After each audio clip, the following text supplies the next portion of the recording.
Sumedang bukan hanya dikenal sebagai wilayah yang kaya akan budaya dan sejarah, tetapi juga sebagai tanah yang melahirkan tokoh-tokoh besar penyebar Islam.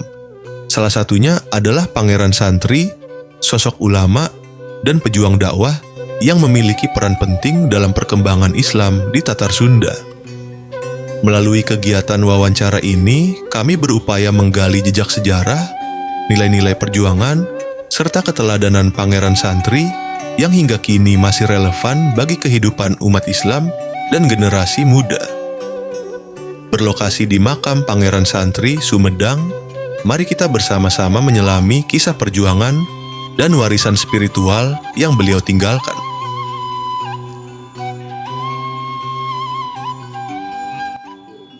Assalamualaikum warahmatullahi wabarakatuh. Oke, kami dari Himpunan Mahasiswa PAI 11 April Sumedang dari divisi PSBO. Apa itu divisi PSBO itu, Keri? PSBO adalah Perkembangan Sosial Budaya dan Olahraga. Oke, di sini kami berada di Makam Waliullah Leluhur Sumedang, Pasarean Gede. Jangan lupa ikuti kami untuk mengulik sejarah-sejarah yang ada di sini.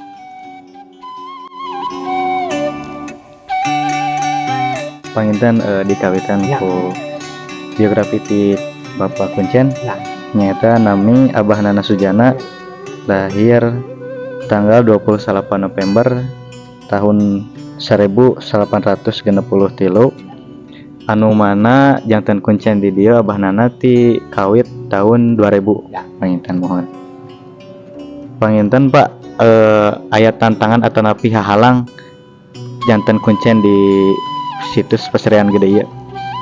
Atur nuhun. Dalma anu tos biasa lengkap kaya pertempatan makam dulu Pasarean Gede. Beuring nuhunkeun ka sadayana wae pen. Ya pertama pen beuring bade ngajelaskeun singkatna awal jadi juru kunci memang tadi terpilih tahun 2000 awalnya aktifna gitu. Nah ya nam biasa dengan tahun 1880 10 tahun biasa belajar itu adaptasi yang karuhun dia tahun 2000 baru penetapan gitu. Jadi untuk pancen tekan dia gitu. Dimana awalnya uyut teh pertama yang mencanan namanya Raden Hayen Singamanggala. Memang aya terus juru karuhun Sumedang kapumpul tahun 17-an pertama nguncenan di Makam Gede. Namina Raden Hayen Singamanggala itu punya mungkin anak oge dari uyut nyata namina Aki Suhali. Aki Suhali teh alias Aki Ani dan abi mah nguncenan Aki kan eta generasi kedua tahun 18 nguncenan. Dilanjut deui ku Rama Abi Bapak Aja Suharja itu tahun 1830 dugi kawapatna 1885 itu orang tuh Bapak Kuncen pisan itu dari 1985 dilanjutkan ku Ibu Sementawis. Simkuring masih sekolah di waktu saya di SMA yang keluar 87. Nah ya terus keluar 87 tahun 1980 tapi marangan emak lungsul lah dia ngeremkeun tahun 2000 lama terus tua mungkinnya terus tekiat ngegejar kamu apalagi kalau wengi ngasih harita alhamdulillah lungsur SK dari Yayasan Pangeran Sumedang. Sampai sekarang berarti udah 25 tahun mengakui aku juru kunci jadi generasi kelima. Nah gitu mungkin. Terus kanu salajengna nyaeta panginten tiasa dijelaskan perkawis silsilahna makam Eyang Pangeran Santri. Insyaallah menurut sejarah dari turun temurun ada juga sejarah temurun dari orang tua, dari sejarah turun temurun dari orang-orang terdahulu, ada juga dari buku. Dari buku sumber dari Yayasan Pangeran Sumedang. Ada tinggal nanya ke yayasan itu. Nah, pertama yang dimakamkan di makam sendiri teh semuanya di atas di atas teh jadi luhur. Nah, jadi simbolnya ya di atas teh orang yang di atas, jadi orang yang dihormat.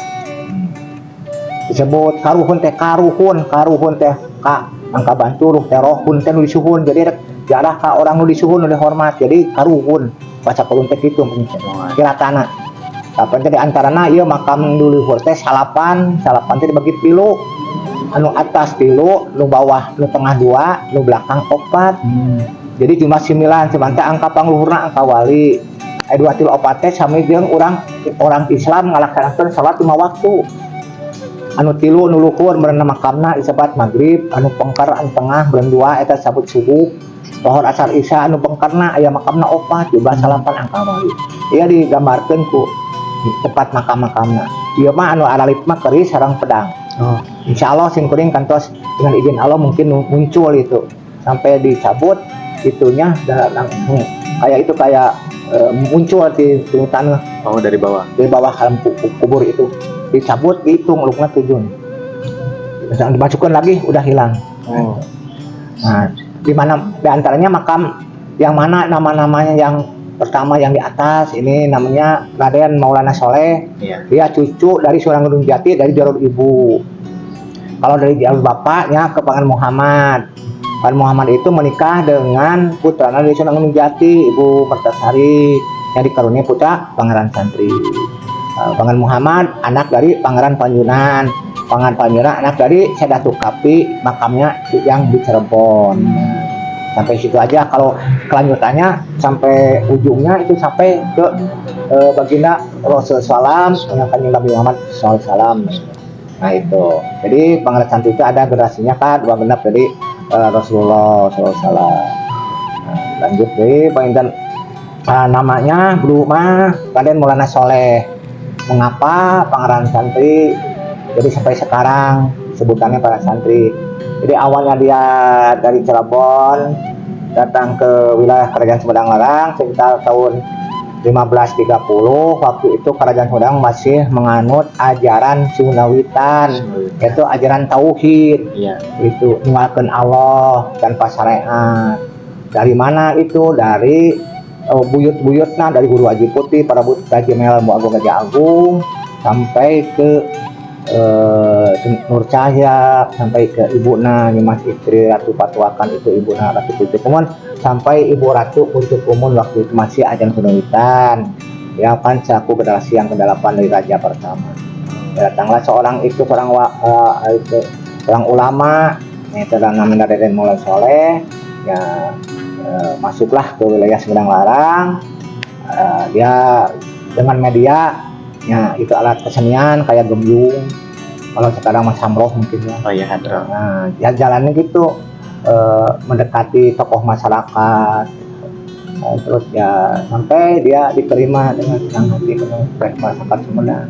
Karena dia tidak pakai kekerasan tapi secara silaturahmi, secara pendekatan keluarga. Sampai kedengaran sama ini Ratu Sumedang Larang yang waktu itu satu pucuk umum namanya. Nah, langsung diutus disuruh ke kerajaan Utamaya, yaitu kerajaan Ibu Ratu di keraton. Ya alhamdulillah para santri itu datanglah ke tempatnya Ibu Ratu di Jalan Utamaya, kerajaan Utamaya ke daerah Panjeladan, desa Padasuka, ada itu palungan sungai itu Cipeles itu. Sampai dia mengenalkan diri dia seorang ulama dan dia lagi menyebarkan Islam di wilayah Sumedang Larang. Sampai diceritakan ajaran yang baru sama Ibu Ratu kan belum tahu apa Islam. Alhamdulillah dengan senang hati Ibu Ratu insya Allah menerima ajaran santri waktu itu. Sebab dia juga kan tauhidnya udah kuat. Jadi datang pada santri alhamdulillah dia nyambung gitu. Ya yang tauhid mah tidak kelihatan syariatnya gitu. Hanya Pak Allah langsung. Kalau syariat mah kan Islam harus melalui syariat sesuai dengan ajaran Rasulullah. Nah alhamdulillah dengan senang hati ya Ibu Ratu masuk Islam dengan jalannya Pangeran Santri. Pertama ditanya Bang Raden Maula Soleh itu mengenakan santri. sebagai santri. Ya, mengenakan santri. Mengapa mengenakan santri? Ya karena tawado tidak mendapatkan ilmu, nggak sombong. Jadi kita harus nuntut ilmu sampai papat juga. Jangan merasa bangga dengan gelar, tapi bangga dengan perilaku dan adab yang baik. Itu tidak akan dapat ilmu kalau adabnya nggak diterapkan. Adab dulu baru datang ilmu. Itu dasarnya menurut keterangan. Nah, alhamdulillah masuk Islam dengan Ibu Ratu Pucukun waktu itu tahun 1530. Ya ditikah akhirnya aku Pangeran Santri. Supaya kalau ditikah kan jadi pribumi Sumedang Larang, jadi keluarga besar di Sumedang Larang. Akhirnya Ratu Pucukun masuk Islam, semua kerabat dan saudara-saudara yang ada di keraton waktu itu semua masuk Islam. Ratunya pisan yang masuk Islam. Jadi lebih kuat dapatkan pribumi di Sumedang. Jadi nyawa Islam itu Pangeran Santri teh leluasa sebab sudah diakui jadi warga Sumedang. Nah, gitu. Alhamdulillah dengan pernikahan itu dikaruniai putra genap semuanya laki-laki. Yang paling gede nyata berusia ulun selaku raja terakhir penerus ibu. Nah, Ibu Ratu Pucukun. Jadi raja di Sumedang Larang dari tahun 1579 sampai 1601 itu urusan ulun raja di Sumedang Larang. Sampai ke sini nama terus semuanya udah meninggal, jadi orang pengaruh Mataram Sultan Agung. Jadi zaman Mataram. Mungkin segitu singkat cerita Pangeran Santri. Alhamdulillah sampai wafat dimakamkan di makam Gunung Cung ieu berdampingan dengan istrinya Ratu Pucukun, dan ada juga cucunya dalam era Jadingrat, ya generasi ke-10 Pangeran Santri, yang dulunya dia selaku bupati di Sumedang. Mungkin itu secara Mungkin begitu ya teman-teman terkait penjelasan tentang makam Eyang Pangeran Santri dan yang lainnya. Sebelum memasuki sesi selanjutnya yaitu seputar makam yang lainnya, mungkin ada pesan-kesan dari Abah Nana untuk anak muda zaman sekarang terkait budaya di Sumedang. ya terima kasih yang mengimbau lah kepada generasi muda, apalagi yang belum tahu perjuangan orang-orang dahulu, orang-orang hebat. Masa kita lupa kepada jasanya beliau, masa kita menikmati hasil orang-orang karun-karun terdahulu yang udah membebaskan kita dari penjajah, dan adanya apalagi kita jelas Islam itu dari Pangeran Santri. Alhamdulillah kita bisa mengamalkan jasanya beliau, yang kita menikmati hasil perjuangan karuhun. Nah, kita harus ingat kepada pahlawan-pahlawan yang udah berjuang membela kebenaran dan melawan penjajah. Kita cuma menikmati dan meneruskan perjuangan para leluhur, jangan dirubah atau jangan dirusak. Tatanan-tatanan karuhun yang udah jelas itu mah bukan dengan mata lahir tapi dengan pandangan batin. Jadi jangan silau dengan duniawi, kita harus tafakur dan selalu istiqomah sama Allah Subhanahu wa taala supaya orang salamana aya dina bimbingan mantan. Amin ya Allah ya Rabbal. Mungkin gitu. Mungkin teman-teman yang intinya untuk anak muda zaman sekarang yaitu melestarikan budaya di Sumedang tapi tetap dengan budaya dari Pangeran Santri, yaitu melestarikan agama Islam di Kabupaten Sumedang. Ya, mungkin segitu Pak dari kami.